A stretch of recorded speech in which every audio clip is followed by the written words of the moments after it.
بسم الله الرحمن الرحيم.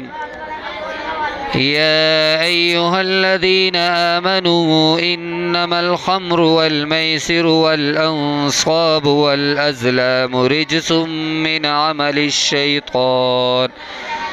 عمل الشيطان فاجتنبوه لعلكم تفلحون. إنما يريد الشيطان أن يوقع بينكم العداوة والبغضاء في الخمر والميسر ويصدكم عن ذكر الله وعن الصلاة فهل أنتم منتهون. وأطيعوا الله وأطيعوا الرسول واحذروا فإن توليتم فاعلموا أنما على رسولنا البلاغ المبين. ليس على الذين آمنوا وعملوا الصالحات جناح فيما طعموا إذا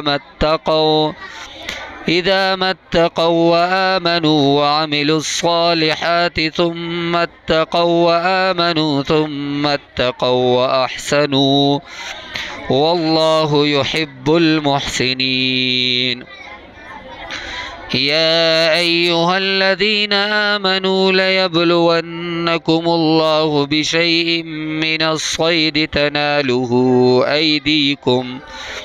أيديكم ورماحكم ليعلم الله من يخافه بالغيب فمن اعتدى بعد ذلك فله عذاب أليم.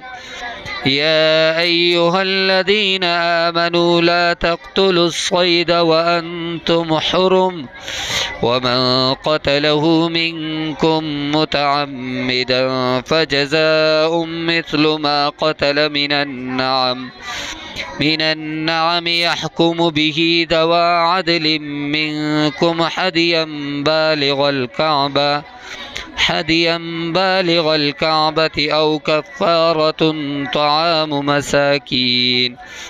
مساكين أو عدل ذلك صياما ليذوق وبال أمره عفى الله عما سلف ومن عاد فينتقم الله منه والله عزيز ذو انتقام. صدق الله العظيم. والسلام عليكم ورحمة الله وبركاته.